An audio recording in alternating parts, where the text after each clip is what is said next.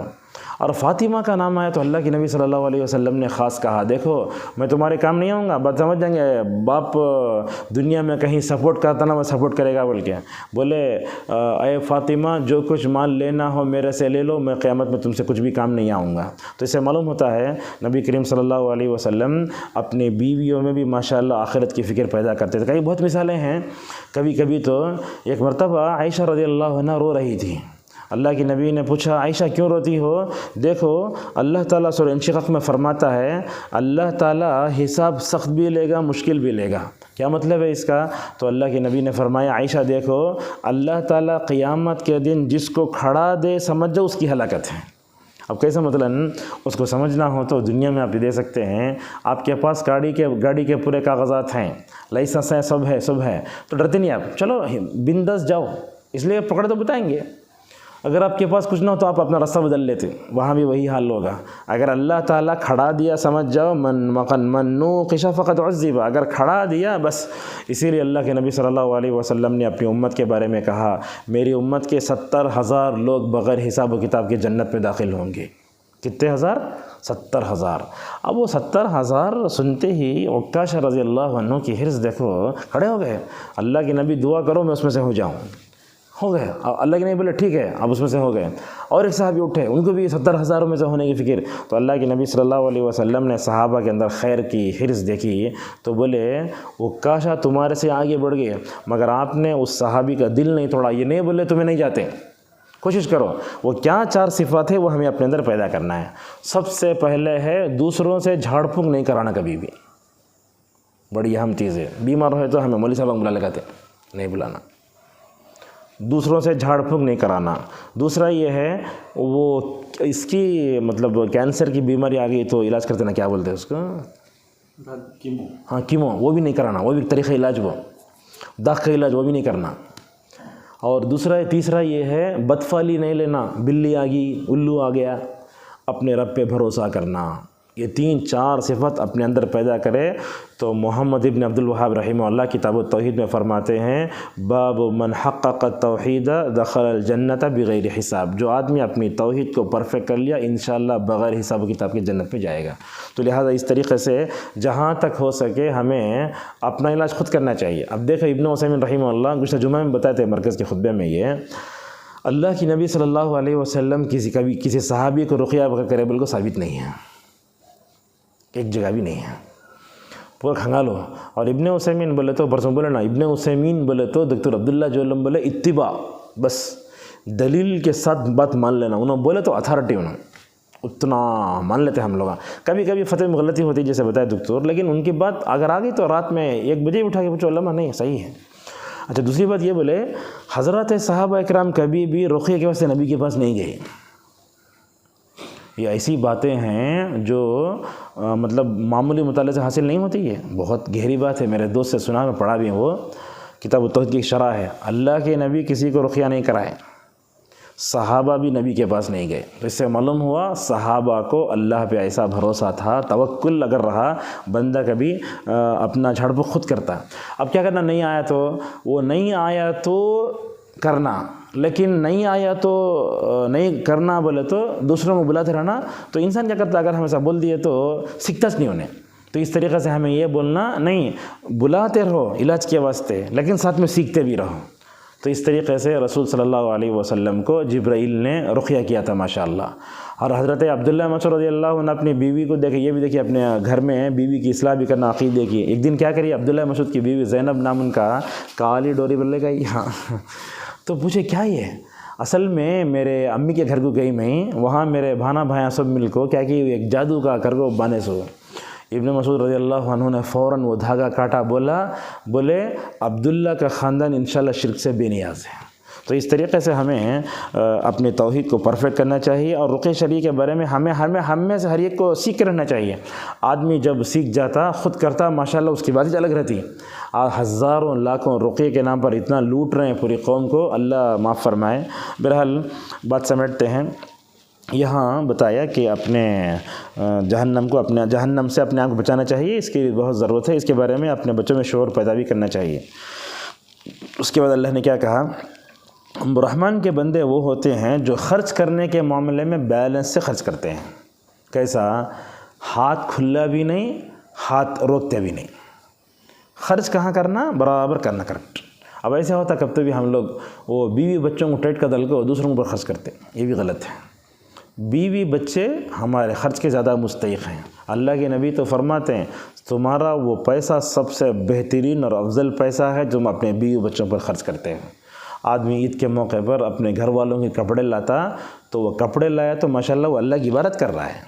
ایسے ہمیں اللہ کی نبی صلی اللہ علیہ وسلم نے تعلیم دی. تو انسان کیا کرنا، انسان خرچ کرے تو اسراف بھی نہیں کرنا، بخیلی بھی نہیں کرنا. بخیلی کسے بولتے ہیں؟ بخیلی اور کنجوسی، جہاں خرچ کرنا ضروری ہو گیا وہاں خرچ نہیں کرتے، اسے بولتے کنجوسی. تو اس طریقے سے مومن خرچ کرتا ہے تو اسراف بھی نہیں کرتا، بخیلی بھی نہیں کرتا، بلکہ بیلنس سے رہتا ہے. تو یہی اس کو اپنانے کی بڑی سخت ضرورت ہے. اب مثال کے طور پر فل موڈ میں آئے خرچ کر ڈال رہے ہیں، اب کبھی موڈ آف ہو گیا خرچت نہیں کر رہے ہیں، دونوں غلط ہیں. حضرت کعب بن مالک رضی اللہ عنہ غزوہ تبوک میں پیچھے رہ گئے، سنے ہوں گے نا. وہ اللہ کے نبی کے پاس آ کے بیٹھے، بولے یا رسول اللہ مجھے مال آپ سے پیچھے کریا سوئی ہے. ایسے جو جذبے میں آ گئے میں پورا مال اللہ کے راستے میں دیا تو اسے بولے.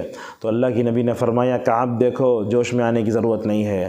پورا مال اگر تم اللہ کے راستے میں دے دو گے تو کیا تم اپنے بیوی بچوں کو کنگال چھوڑ کے جاؤ گے؟ تو سمجھتا جذبات میں آتے انسان سمجھ میں آتا نہیں اسے. کبھی انسان کو جذباتی نہیں ہونا، کنٹرول کرنا اپنے نفس پہ. تو سارے سمجھ گئے. کعب بن مالک رضی اللہ عنہ رسول صلی اللہ علیہ وسلم کی نصیحت بولنے لگے ٹھیک ہے یا رسول اللہ، وہ جو مال میرے پاس خیبر میں اپنے لیے رکھ لیتا ہوں، تو آپ خرچ کہاں کرنا وہاں کیجئے، اسراف نہیں کرنا. اسراف کسے بولتے ہیں؟ انسان چیز لے رہا ہے مگر زیادہ پیسے ڈال کے لے رہا ہے تو اسے بولتے ہیں اسراف. اور اسراف کرنے والے شیطان کے بھائی ہیں. اللہ نے کہا، کیا کہا سورہ بنی اسرائیل میں، وَلَا تُبَذِّرْ تَبْذِيرًا إِنَّ الْمُبَذِّرِينَ كَانُوا إِخْوَانَ الشَّيَاطِينَ. اور اسراف صرف مطلب پیسوں میں نہیں آتا، اسراف کھانے پینے میں بھی آتا. اب مثال کے طور پر گھر میں کھانا بنایا جا رہا ہے، اب 2 کلو چاول ڈال دو، گھر والے پورے کھا لیتے. عورت کیا کرتی ہے؟ 2.5 کلو ڈالتی، اٹھا کے پھینکتی. یہ اسراف.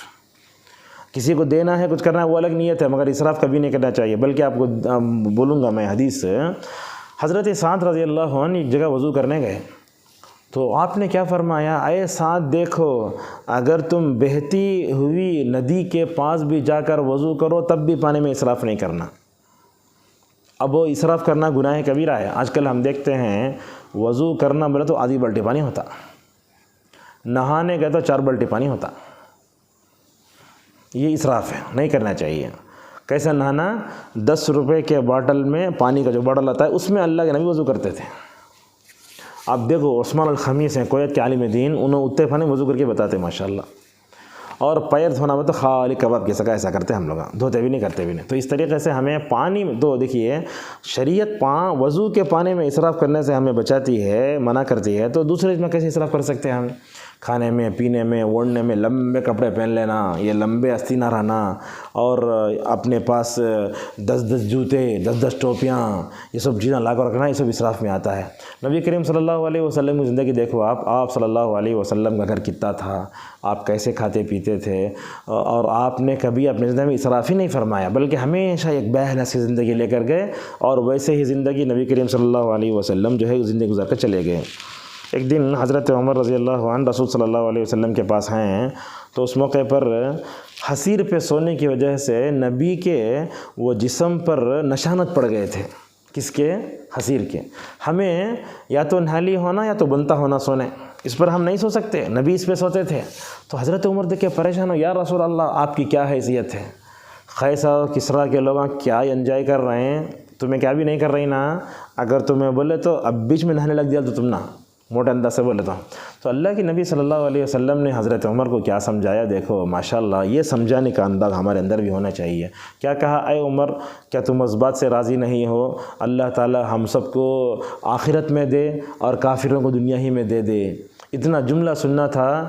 تو علماء بولتے جن مقامات میں رسول اللہ کی بات سن کر عمر کی آنکھوں میں آنسو آئے، وہ ایک موقع یہ بھی ہے، فوراً عمر رضی اللہ عنہ آنکھوں میں آنسو آ گئے۔ تو اپنے بچوں میں بھی اسراف اور فضول خرچی کبھی نہیں ہونا چاہیے۔ اگر آپ ان کو کرکرے دلانے جا رہے ہیں، اب بچے کیا ہوتے ہیں، ایک 5 روپے لے کھا لیتے ہیں، پھر دوسرا بھی ہونا بولتے ہیں، اب دوسرا کیا آدھا ادھر ادھر پورا غلط ہوا تھا، کھانے پینے میں، پہننے اوڑھنے میں، ایسا اسراف ہر جگہ سے بچنے کی ضرورت ہے۔ اور اس کے بعد اللہ نے کہا یہ اچھام بات دیکھیے، مومن رحمان کے بندے وہ ہوتے ہیں جو اللہ کے ساتھ کبھی شرک نہیں کرتے۔ شرک عقیدے کا کینسر ہے، جیسے کینسر کا مریض، ایڈس کا مریض اندر سے کھوکھلا ہوتا، ویسے شرک انسان کے عقیدے کو اندر سے پورا کھا جاتا ہے۔ اور اللہ تعالیٰ نے قرآن میں سورۃ الانعام میں 18 نبیوں کا ذکر کرنے کے بعد کہا اگر یہ انبیاء بھی شرک کریں ان کے عمل تباہ و برباد ہو جائیں گے۔ اور نبی سے بھی کہا دیکھو اگر آپ شرک کریں گے آپ کا تمام برباد ہو جائیں گے۔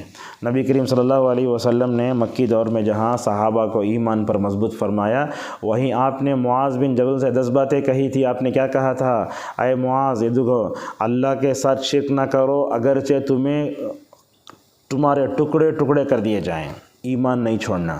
اور دوسرا یہ ہے کہ اگر تمہیں جلا کر بھی مار دیا جائے۔ اللہ اکبر۔ اس نصیحت پر حضرات صحابہ کرام نے عمل کیسے کیا؟ پوری مکی کی زندگی دیکھو، اقلیت میں مائنارٹیز میں رہ کر کبھی کسی صحابی نے ایمان کا سودا نہیں کیا۔ ایمان بہت بڑا سرمایہ۔ ہم آپ سے پوچھتے ہیں ایک بڑا بزنس مین ایک جگہ لگاتا ہے سرمایہ، اگر وہ کیپٹل بولتے نا اسے، اگر وہ سرمایہ اگر چلا گیا تو راتوں کی نیند ہماری حرام ہو جاتی ہے۔ کبھی یہ سوچنا چاہیے ایمان ہمارا سب سے بڑا سرمایہ، اس سے کبھی بندہ لٹنے کبھی نہیں دینا چاہیے۔ یہ شرک ایسی بلا ہے، اللہ کے نبی تو فرماتے ہیں کہ مومن امت مسلمہ میں وہ چوٹی کے رینگنے کے آہستہ آواز سے امت میں داخل ہوگا۔ اب چوٹی کے رینگنے کی آواز نہیں آتی، اس لیے اللہ کے نبی نے فرمایا مومن وہ ہوتا ہے جو شرک سے اپنے آپ کو گدلا نہیں کرتا۔ یہ شرک کیا ہے؟ یہ شرک عقیدے کی نجاست ہے، یہ شرک عقیدے کی نجاست ہے، شرک عقیدے کی نجاست ہے۔ اس کے بعد کیا کہا، مومن وہ ہوتے ہیں جو قتل بھی نہیں کرتے، دوسروں قتل بھی نہیں کرنا چاہیے۔ آپ نے تو کیا فرمایا، مومن تو مومن، کسی ایک انسان کو مارنا بھی دوسرے ساری انسانیت کو مارنا ہے۔ اور تیسرا یہ ہے کہ مومن زنا بھی نہیں کرتا، زنا بھی نہیں کرتا، کیا زنا کی طرف لے جانے والے اسباب سے بھی دور رہتا ہے۔ زنا کیا ہے؟ یہ اخلاقی نجاست۔ یہاں غور سے دیکھیے، ایک تو اللہ کے ساتھ شرک کرنا عقیدے کی نجاست، اور یہ زنا کرنا اخلاقی نجاست۔ اللہ فرماتا ہے کہ مومن زنا بھی نہیں کرتے۔ مطلب کیا ہوا، مومن کے پاس ایک پاکیزہ جو چیز ہے وہ ایمان کی طہارت ہے، ایمان کی طہارت کے ساتھ وہ زنا کی غلاظت جمع نہیں ہوتی۔ آج نوجوان لڑکیوں میں بچوں میں سب زنا کہیں کو عام مجرا بولے تو ان کے اندر ہمیں ایمان کی طہارت نہیں بٹھائے۔ اگر ایمان کی پاکیزہ کی بٹھا دلے تو وہ غلاظت اس میں نہیں آتی۔ وہ ہمارے استاد عبداللہ عمری حیدرآبادی مدنی ایک تقویۃ الایمان کتاب پڑھائے ہم لوگوں کو، اس وقت وہ سب ان مثالوں کو ماشاءاللہ بڑے اچھے انداز سے سمجھاتے تھے۔ دیکھو شرک کی مثال کیسی اور زنا کی مثال کیسی بولے تو ایک بڑے بگونے میں دودھ رکھو، اس میں اتنا پیشاب ڈالو، بس یہ مثال اس وقت میں ذہن میں بٹھا دیے، ماشاءاللہ آج تک وہ مثال ہمارے ذہن میں ہے۔ ایسا انسان کی ایمان کو متاثر کرنے والی چیز یہ۔ حضرت عبداللہ ابن عباس رضی اللہ عنہ دیکھیے ایک دن اپنے غلام اکرمہ کو سمجھا رہے ہیں، جب مومن زنا کرتا ہے اس کا ایمان سے نکل کے چلا جاتا ہے، شراب پیا چلا جاتا ہے، اور کیا چوری کیا تو چلا جاتا ہے، فَإِن تَابَ رَجَعَ إِلَيْهِ الْإِيمَانُ، ایسا بتایا دیکھیں، ایسا بولے اگر توبہ کا تو ایمان واپس آتا، ایسا آتا ہے۔ اور بعض روایتوں میں ہے وہ ایمان سائے کی طرح واپس آتا ہے، ماشاءاللہ اس کا سایہ ہوتا ہے، ہمیں نظر نہیں آتا، وہ ایسا ایمان واپس آتا ہے۔ تو اس طریقے سے ہمیں اپنے بچوں میں اگر زنا کی قباحت کو بٹھانا ہے، زنا سے دور رکھنا ہے، تو کیا کرنا؟ بچوں کے اندر سے وہ عقیدے کی طہارت اور ایمان کی پاکیزگی بٹھانا۔ آپ دیکھتے ہیں اسکول میں پڑھنے والے، کالجوں میں پڑھنے والے بچوں کا عقیدہ صحیح نہیں رہتا، اسی لیے کیا کرتے ہیں وہ غیر مسلم لڑکا اس سے بھگ جا رہا، اس سے بھگ جا رہا۔ کیوں بھگ جا رہا؟ عقیدے کو مضبوط نہیں کرے ہم۔ جب ان کے عقیدے کو مضبوط کرو، پرفیکٹ کرو، عقیدے کی طہارت کے ساتھ دنیا کی کوئی سی غلی چیز بھی جمع نہیں ہوتی انشاءاللہ۔ اللہ نے وہ یہاں بیان فرمایا، اور جو بھی ایسا کرے گا گناہ ہوگا۔ اور اس کے بعد اللہ نے کہا کہ مطلب زنا کرنے کے بعد توبہ بھی کرتے ہیں۔ اب حضرت صحابہ کرام کو دیکھو، ایک صحابی اور ایک صحابیہ دونوں سے گناہ سرزد ہوا، اور دونوں میریڈ، شادی شدہ۔ ان کے اندر ایمان اللہ کے نبی اتنا پرفیکٹ بٹھائے، وہ گناہ کا احساس ان کو گھر میں بیٹھنے نہیں دیتا تھا۔ وہ ماعز آ کے بولے ایسا ہو گیا، زنا گیا تو زنا آ گیا ہے، زنا کر لیا ہوں میں، تو اس طریقے سے وہ زنا سے مجھے بچانے کے لیے کیا کرو، آپ مجھے سنگسار کرو۔ اللہ کی نبی صلی اللہ علیہ وسلم نے ان کو سنگسار کیا۔ اور اسی طریقے سے وہ غامدہ قبیلے کی عورت، دیکھو یہ واقعہ اپنے گھروں میں اپنے بیویوں کو سنانا چاہیے، کیسے ہمارے صحابیات جو ہے ماشاءاللہ توبہ کرتی تھی۔ وہ زنا کر کے بچہ ہو گیا، بچہ ہونے سے پہلے نبی کے پاس آیا، آپ نے فرمایا ڈیلیوری ہونے کے بعد آؤ، ڈیلیوری ہونے کے بعد بچے کو اٹھا لے کے آئی۔ یہ ہوتا ایمان کی طہارت ہے، تو گناہ کا غلط اندر جمع نہیں ہوتے، اندر سے آتا ہو۔ تو جیسے ہی وہ عورت آئی تو اللہ کی نبی رحمۃ اللہ علیہ تھے، آپ نے دیکھا اب یہ ہمیں مطلب ماں کو سنگسار کا تو بچے کو دودھ کون پلائے گا؟ آپ نے فرمایا جاؤ، یہ دودھ پلانے کی جو مدت ہے وہ دودھ پلانے کے بعد آؤ۔ اللہ اکبر، کتنے سال آئے رہیں گی وہ؟ دودھ پلانے کم از کم 2 سال ہوتے، تو کتنے سال پلائی نہیں معلوم۔ وہ دودھ پلانے کا مرحلہ ختم ہو گیا تو ہاتھ میں روٹی کا ٹکڑا پکڑ لے گئی ماشاءاللہ۔ اگر بولی یا رسول اللہ میرے بچہ یا بچی کھانے پینے کا لائق ہو چکا ہے، مجھے رجم کر ڈالو، اگر آج کی کوئی ہوتی تو مجھے رخصت مل گئی، بھگ جاتے تھے اگر صحابہ کرام میں سے نہیں تھے۔ تو اللہ کے نبی صلی اللہ علیہ وسلم نے صحابہ سے کہا دیکھو عورت کو سنگسار کرنا ہو تو یہاں سینے تک یہ گڑھا کھودنا، اس میں ان کو اتارنا اور کے پتھر مارنا۔ وہ پتھر مارتے جو ہے خالد بن ولید رضی اللہ عنہ تھے اس وقت، پتھر مارے تو کیا ہوا، خون کا ایک چھینٹا وہ عورت کا ان کے اوپر اڑ گیا۔ اڑتے ہی حضرت خالد بن ولید رضی اللہ عنہ نے لعنت کی اس عورت پہ۔ اللہ کے نبی کو معلوم ہو گیا، اللہ کے نبی گنہگار سے نفرت نہیں کرتے تھے، گنہگار کے گناہ سے نفرت کرتے تھے۔ تو آپ نے اس موقع پر کیا فرمایا جملہ، اے خالد اپنے زبان کو روکو، اس عورت نے تو ایسی توبہ کی ہے، اگر میں اس توبہ کو مدینے میں تقسیم کر دوں تو اس توبے کی برکت سے مدینے والوں میں سے اللہ 70 لوگوں کو معاف فرمائے گا۔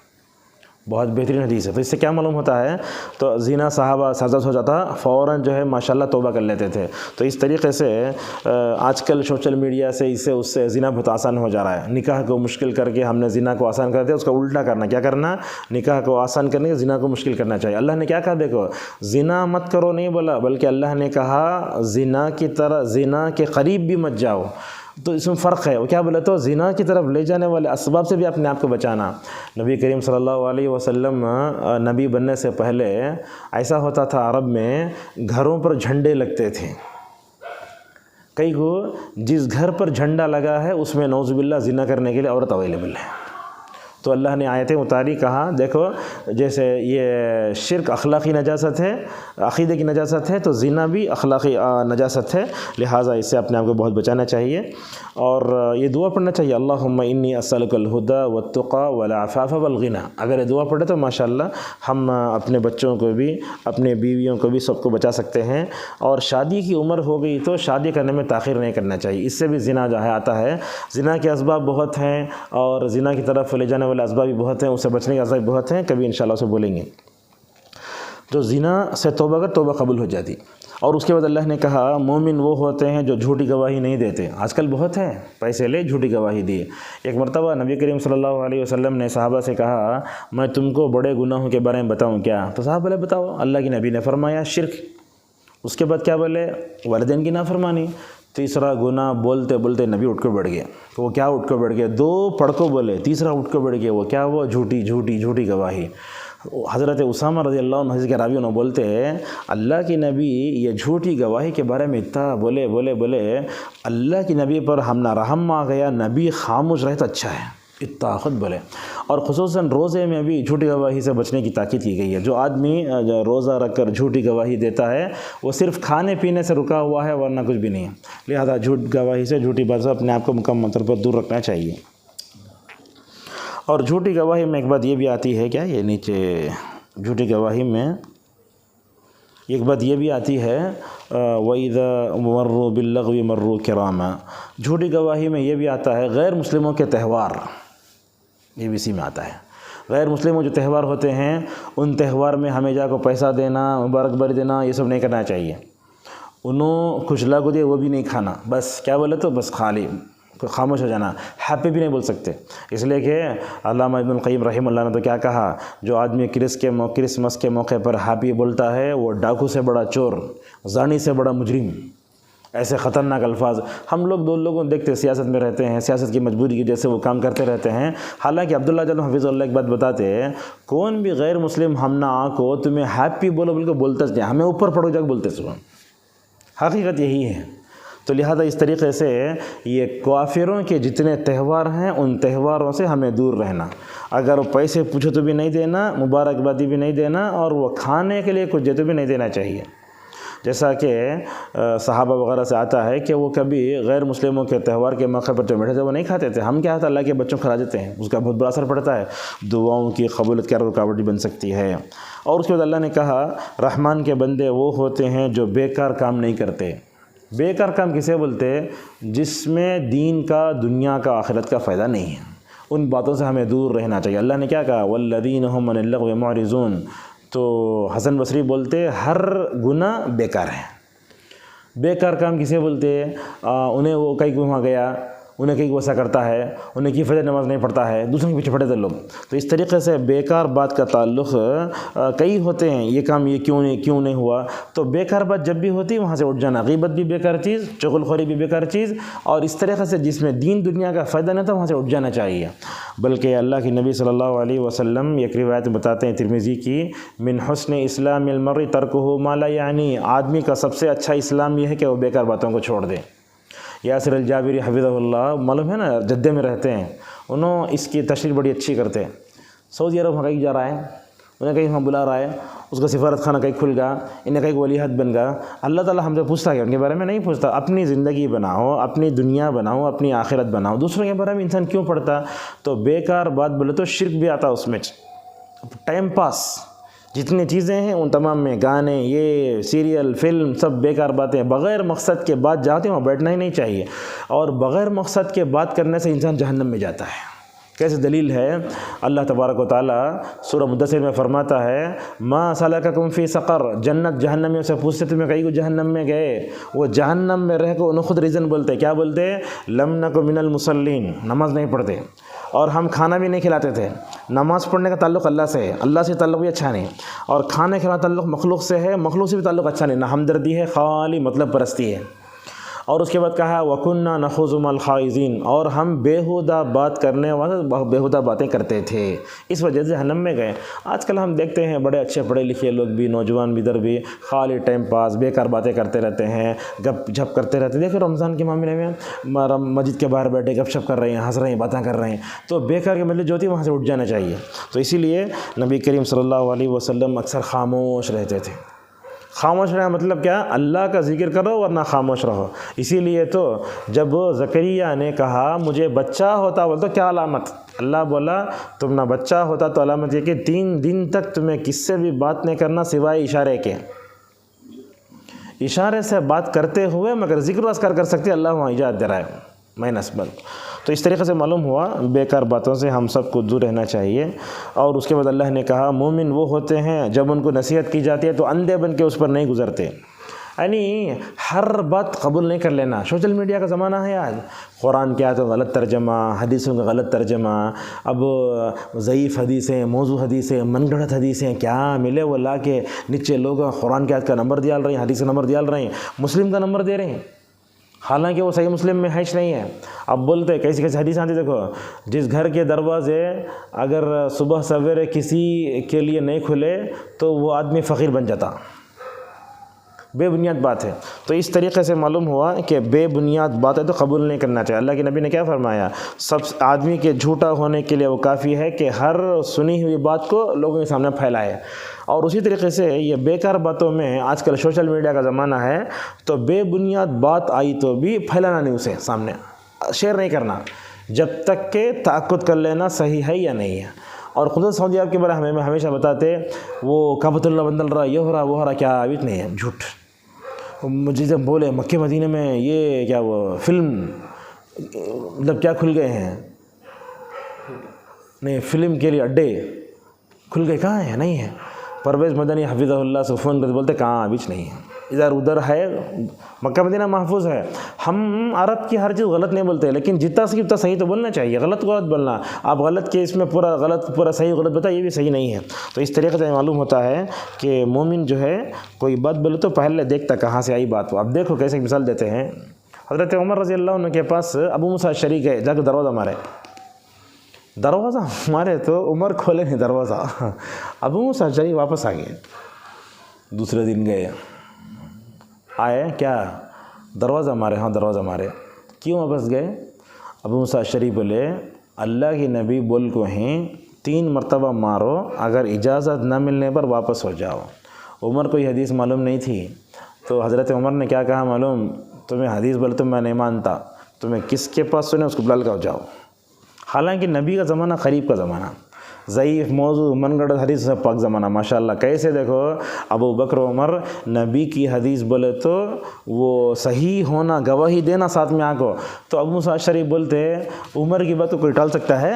تو نکل کے جا کے حضرت ابو سعید خدری بلا لے کے ابو سعید خدری رضی اللہ عنہ بلا کے لایا، تو بلا کے بولا تو انہوں بولے ہاں میں نے ابو موسیٰ اشعری سے حدیث کو سنا ہے، وہ تو تب مانے جا کر کے۔